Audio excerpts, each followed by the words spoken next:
Hello, everybody. My name is Shawn Perry, and I'm Gene's brother. And I'd like to share with you a story that very special to me and to our entire family. Um, it happened in the spring of 2017. Now, as most of you know, Gene had Down syndrome, and he was getting a little older and beginning to show signs of dementia, which comes early to people with Down syndrome. Well, one day he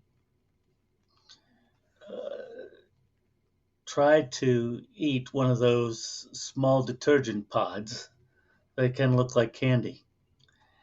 And he inhaled a lot of detergent, which really damaged his lungs. So he was brought to the hospital where he was intubated and he was put on a ventilator and he was treated for pneumonia. In the beginning, he was crying out all the time, trying to get out of bed. He was flailing around. He did not understand what was happening to him. It was awful. We tried to calm him down, but nothing seemed to work except sedating him and to sleep. Well, he hadn't any luck either taking him off the ventilator. We always had to, put him back on to keep his oxygen levels up. Um, and we knew that the longer he stayed on the ventilator, the less likely it would be that he'd ever come off of it again.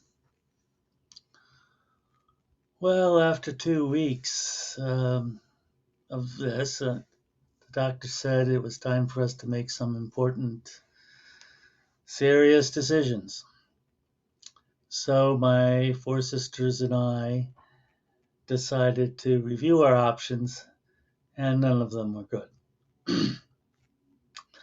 Now, Latif, Gene's caretaker at his home, decided, well, against all evidence to the contrary, felt like Gene should go home with him. Um, he was sure that Gene would recover, and he and Lewis, Gene's housemate, would take care of him there. They loved him very much, and they wanted to take him home. Well, we loved the idea of him going home too, but we doubted that they could take care of him in his current state. Well, the second option was to send him to a facility which would essentially warehouse him, sedated with a ventilator, until he died. We weren't going to do that. And the third was tough.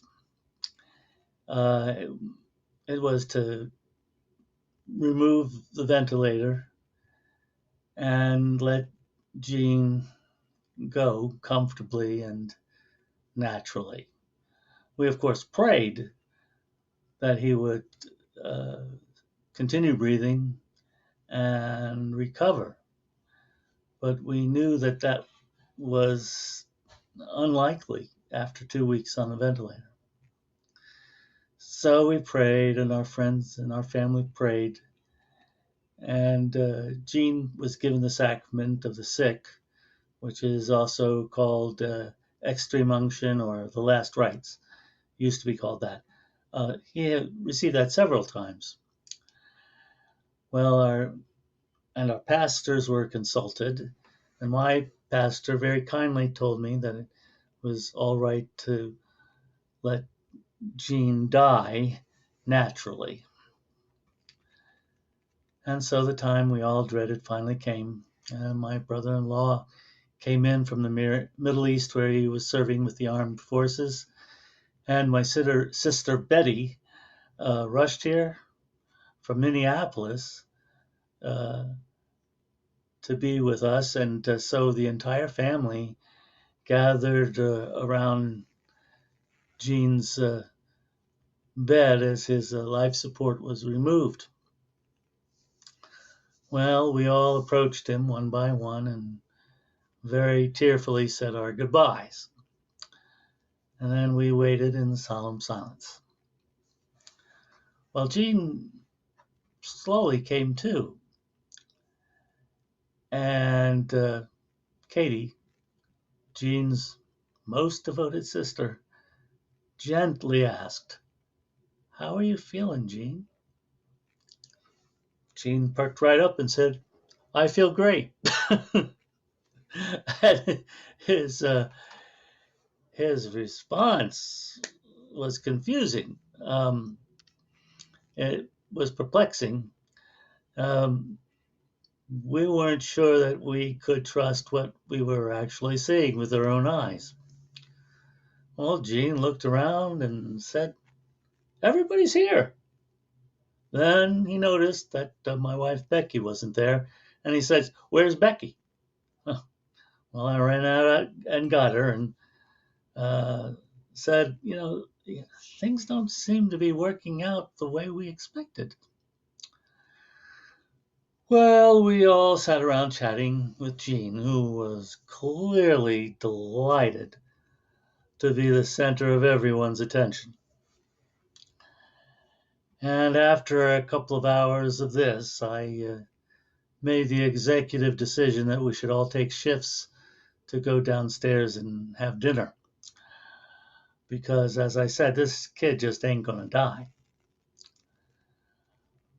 Well, the doctors were amazed, and the nurses said it was a miracle.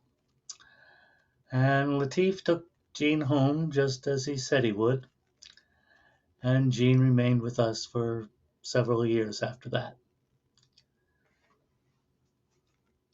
People don't put much stock in miracles anymore, but the Bible says that Jesus performed miracles to increase people's faith. And by that standard, even if it could be explained scientifically, it was a miracle to us. And we will always be grateful to God for it.